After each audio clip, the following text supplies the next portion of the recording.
Before we dive into today's episode, I have something truly special to share. Next September, I'll be leading an intimate women's retreat through the south of France and northern Italy, and you're invited. Picture this: mornings exploring the colorful markets of the French Riviera, afternoons sipping wine, and a hotel view with golden Mediterranean sunsets. Whether you love photography, food, or just want to reconnect with your playful creative self, this trip is designed for you. Spots are limited, so if all this sounds like your kind of adventure, please visit tourwithabsolutely.com and look for the tour France and Italy with Crystal.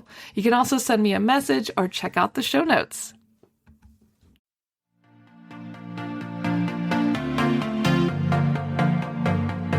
Hey guys, my name's Crystal Kenny, and I'm in love with creating.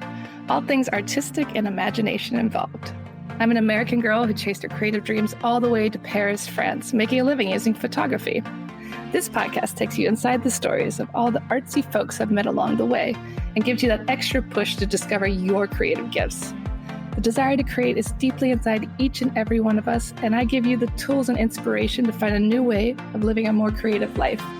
This is La Vie Creative, the podcast.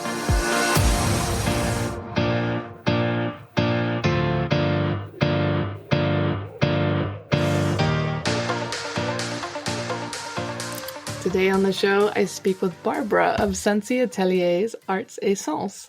We talk all about her workshops designed to help people connect with their inner child, stay curious, and we also talk about her other documentary, Aqua Amor, which also has turned into a festival for the love of water and the connection between water and creativity. Today is a fascinating show, and I hope you guys enjoy.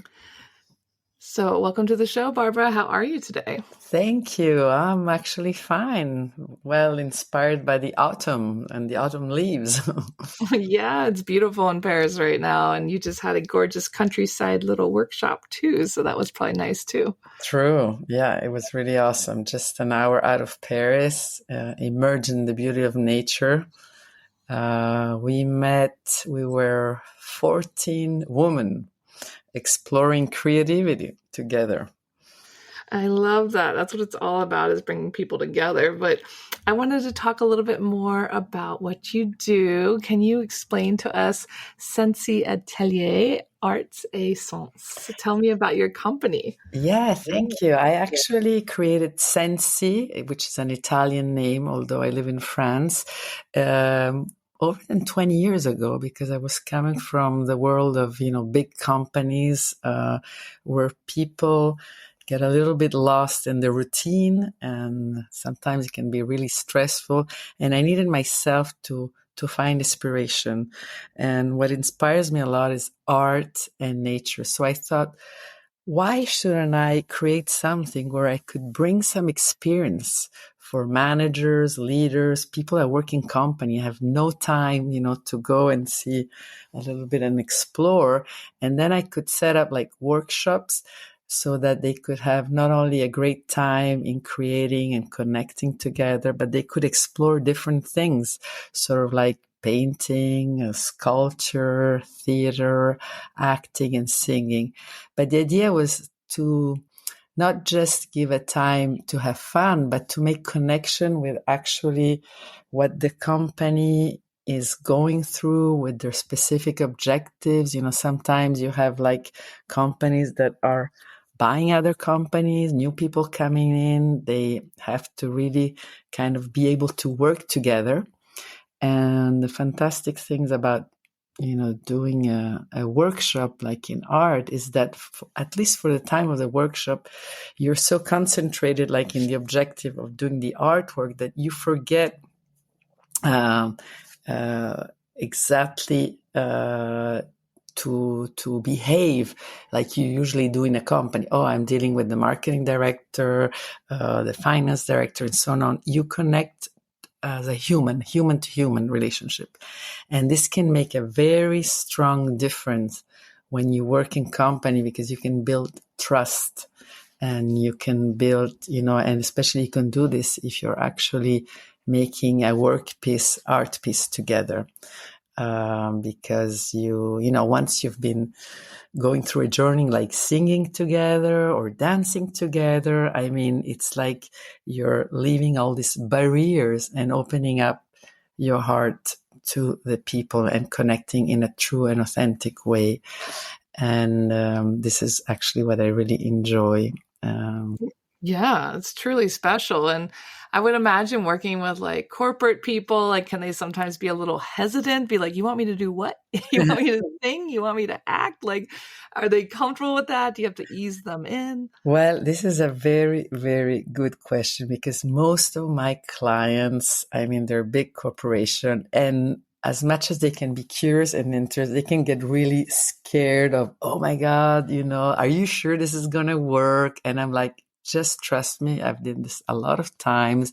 And maybe after the first 5 minutes of surprise, the way that I'm doing things, it's sort of like a in crescendo that, it builds up. I'm not going to actually ask them to sing in front of a microphone, but it goes on with, little exercises, little games, and it's just all thought so that it goes on smoothly, and they don't even realize that they're actually creating and doing something fantastic until the end that they, see the result or see themselves. So it's the way that I'm, building up the workshop that makes it that it feels to be in a safe place, and it works.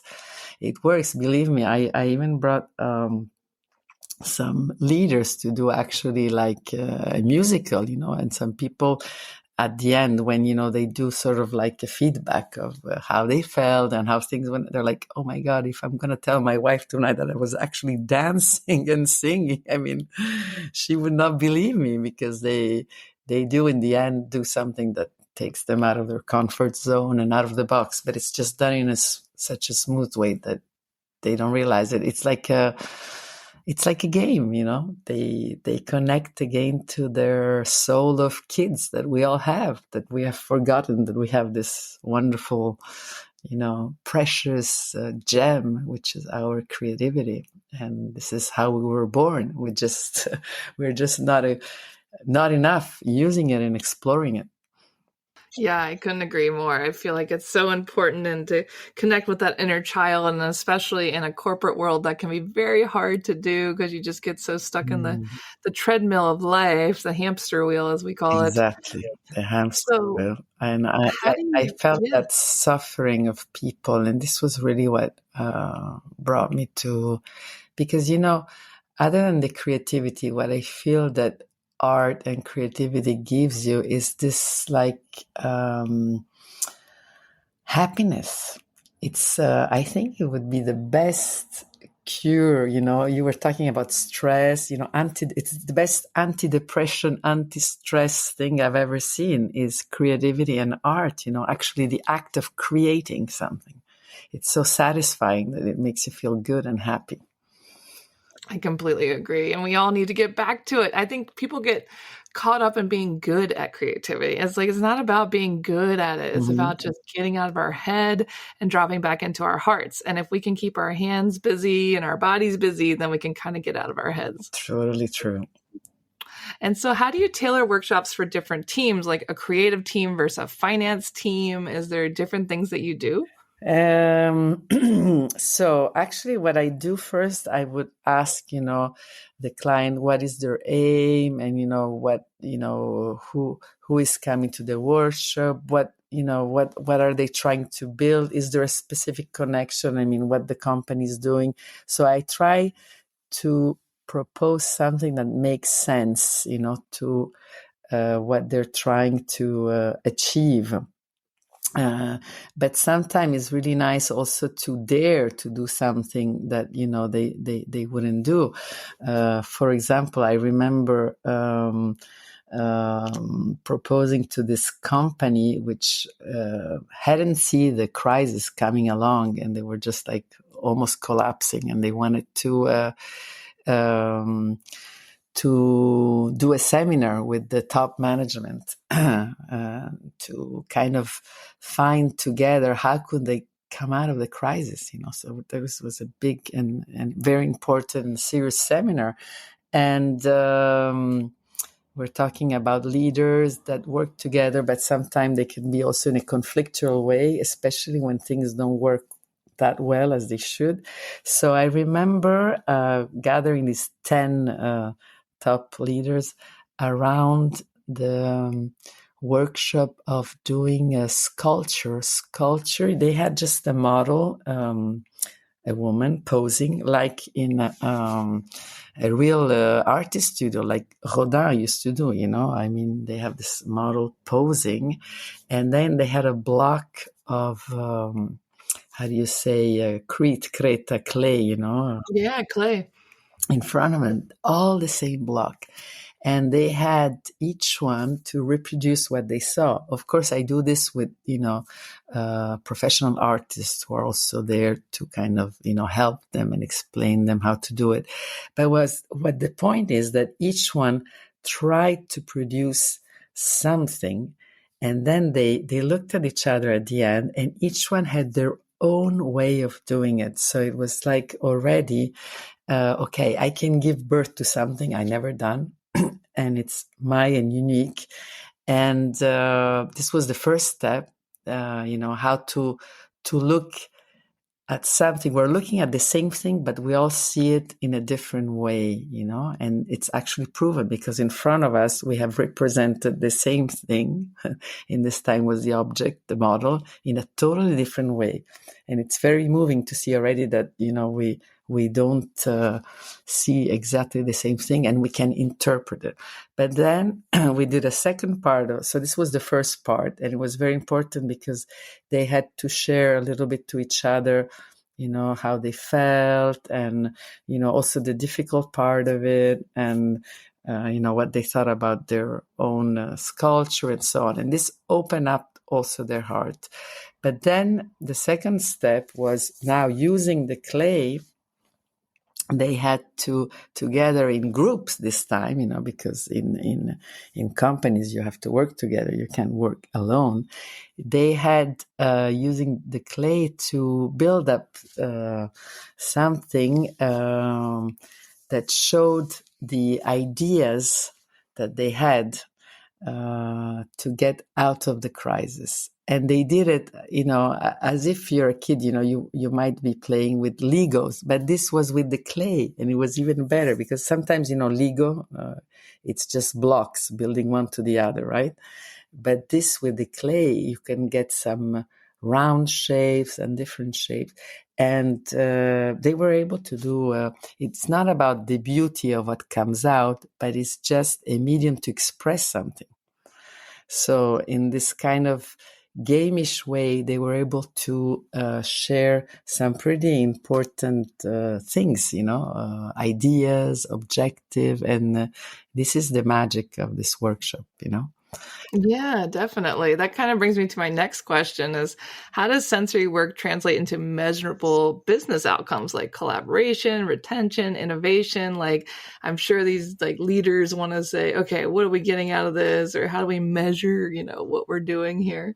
Oh, yes. This is this thing is okay.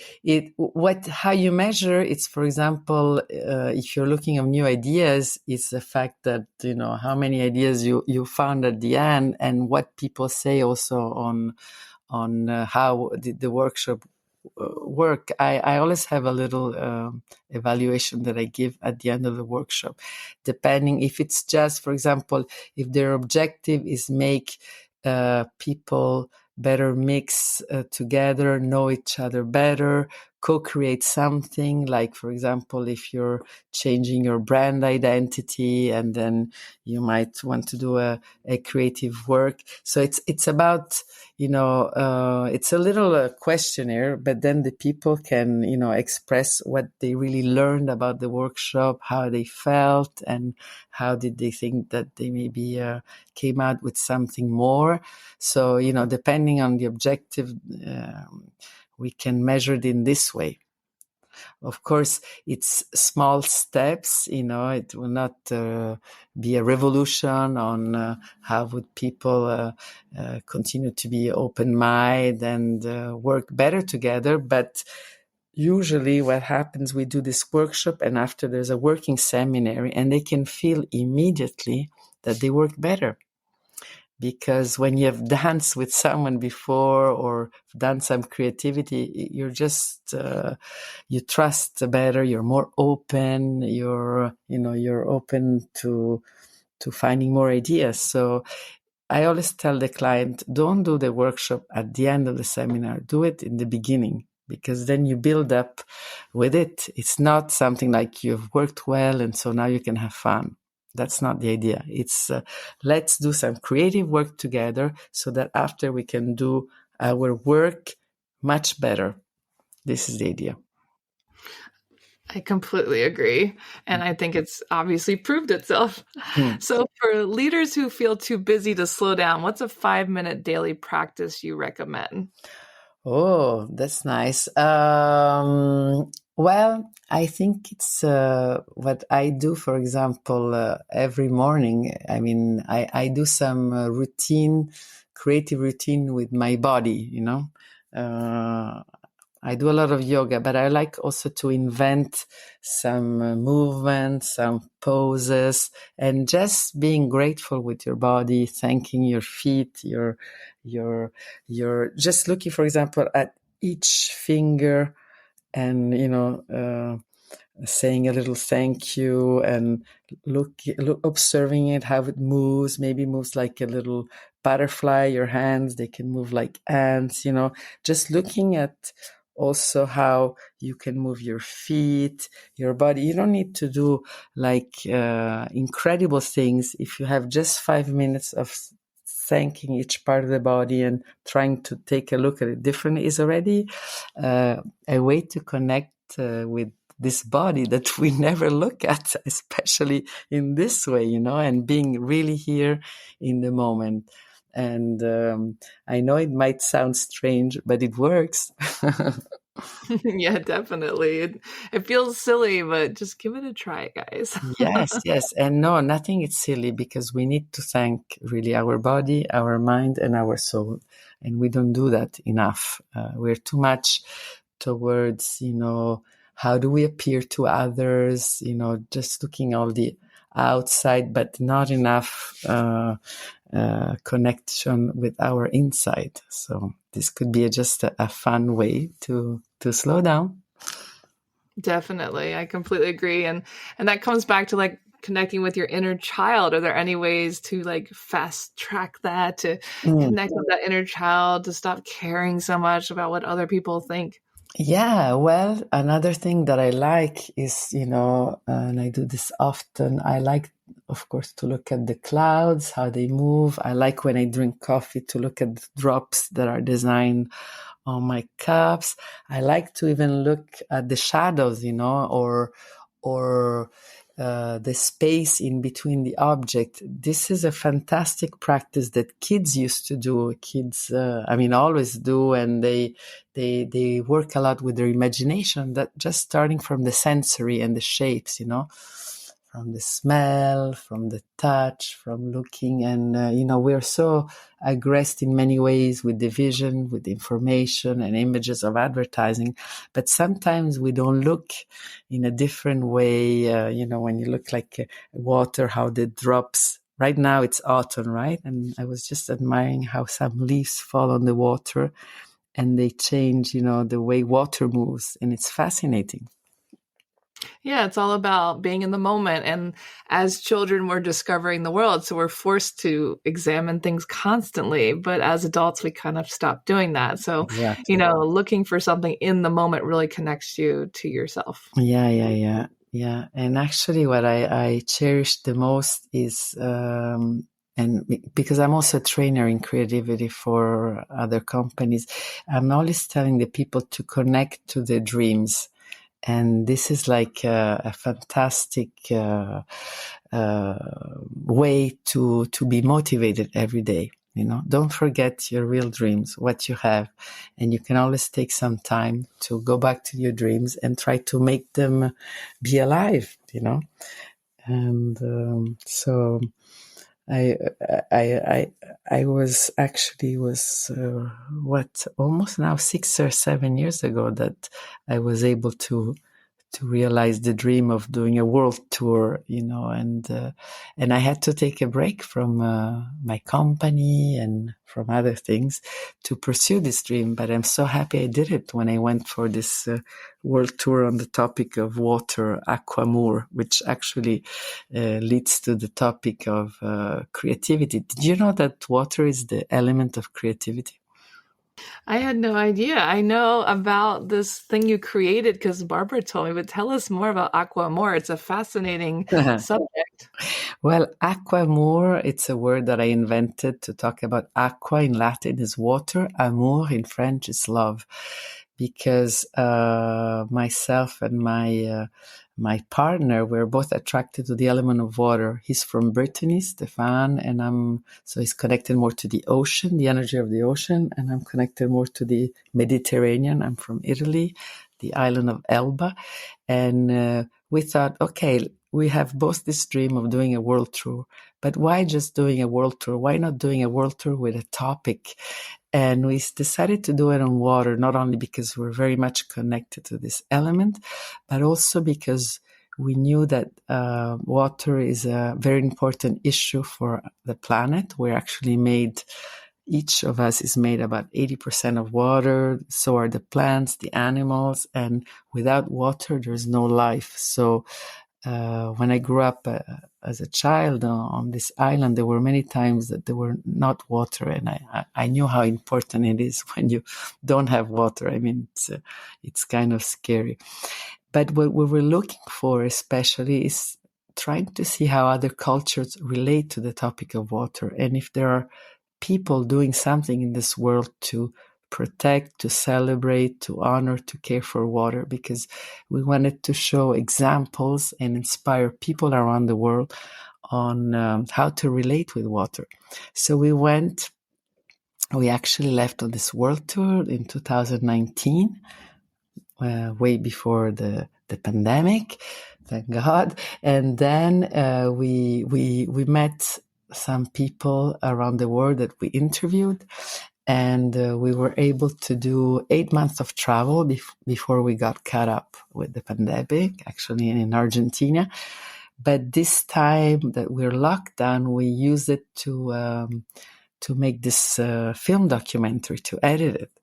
And so Aquamour, in search of water messengers, we had fun making this film that after we brought to show in festivals, in schools, associations, organizations, and it was very well appreciated for the inspiration and also the message of love. I mean, message of that when you care for the water inside you and around you is caring more for this planet. And it's very good to be inspired by people who are caring, for and showing us how they do it. It's this is the whole philosophy of Aquamour.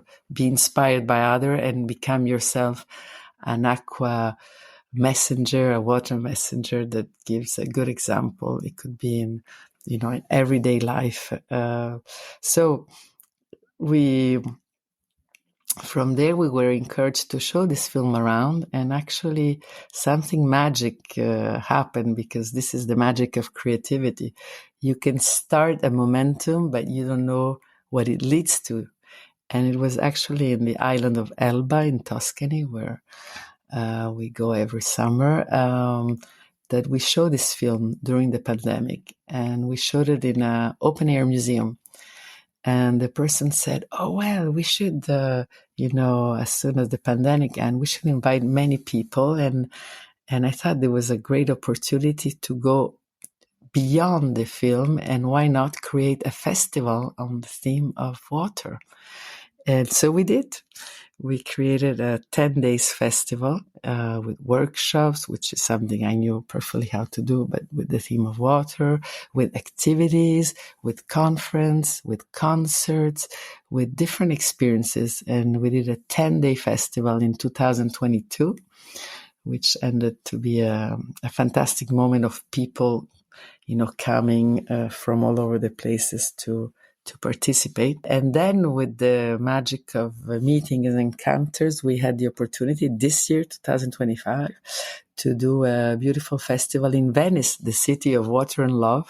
Oh, wow. Yes, with another local association called Sumus, which invited us to co-create with them this beautiful festival, which lasted 5 days in 15 different locations, where we had people from all over the world, whether they were scientists, artists, or other association, other partners, collaborate with us to give birth to this very unique and special edition. We're very happy. Yeah, tell us a little bit about some of the things that happen at the festival. Obviously, there's artists creating work around water. There's scientists talking about the importance. Yes, actually, yeah, we had, for example, a huge event in Venice. There's a place where it's a fish market called the Pescheria. And we had a huge choir come along and sing, and some artists.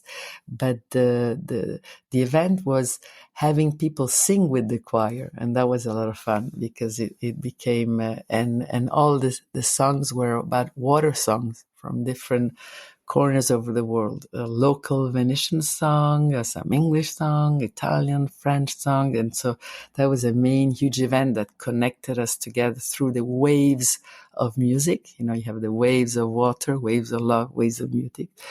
Then we had some galleries doing, exhibition with different artists on the work of art. We had also a lot of experts, water experts and scientists doing some conference. We had people learn how to do, when you're on the gondola, and there's a special way that you can actually, it's called the Voga Veneta, you can actually row. So if you wanted to learn that, you could also do some workshop to learn that. We had a whole, and that was a new thing in Venice, a whole place with how water can inspire scientific and technical innovation. So a whole pool of startups inspired by water. For example, there is a French startup that has been observing how dolphins navigate to create respectful engines that do not pollute, that do not make noise. And actually they developed engines inspired by the movement of dolphins. This is just an example of some also were more showing us about all the benefits of the algae, that you can use to eat or to cure. So we had really 360 degrees of experience, whether it was, from music, art, scientists and association, even things with kids, we had them see through the microscope all the living that you have in the water, with a biologist showing them, and then they had to draw what they saw. Because when you have a drop of water on you, you don't know the tons of lives that you have on you unless you see it with the microscope. It's amazing. Wow. Oh my gosh. It sounds fantastic. I mean, where are you going to do the next one? Yeah, this is the thing. Well, you know what? And actually, Barbara, the other Barbara, Water Barbara, is she has a vision that we should probably do one on the Seine in Paris. And so that could be something to look forward to. But we're also open to, smaller villages and places. So we're developing sort of like a how to do it yourself kit, that if, other cities or villages are interested in developing an Aquamour festival, we can help them organize, because now we have, developed, a network of people and some knowledge, and, and we'd like to share that. So who knows, but every year we do something, again in Elba Island and in Italy, which is not as big as a festival, but we, invite, special people to share their passion and their knowledge on water. And that's already very nice. Wow, well, I can't wait to see the next one. I hope it's in Paris. That'd be very easy to Yes. do. And I always like to ask everyone to define creativity in a sentence. So can you define creativity in your own words? Yes, for me, creativity is the art of making connections with yourself, with others, or with the outer world that gives birth to something new, allows you to give birth to something new. So art of making connection to give birth to something new. This is what it's for me, creativity.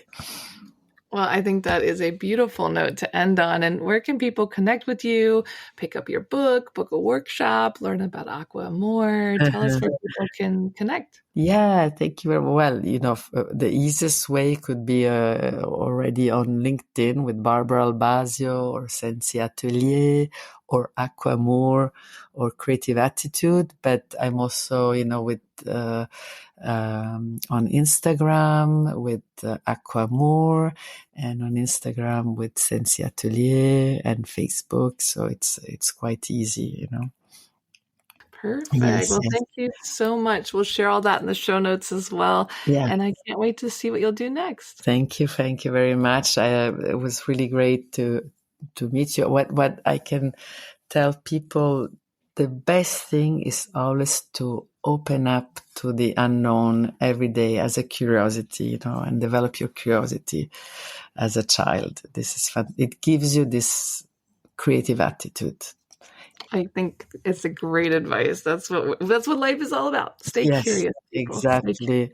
Thank you so much. And let me say hello to everybody who's listening, and have a wonderful and creative journey. Every day is a creative journey. Thanks so much for tuning in to La Vie Creative. You can find more information on MissParisPhoto.com. And if you enjoyed this show, please feel free to share and spread the word for all my creative guests. We have the power to help them to keep doing what they love. See you next time.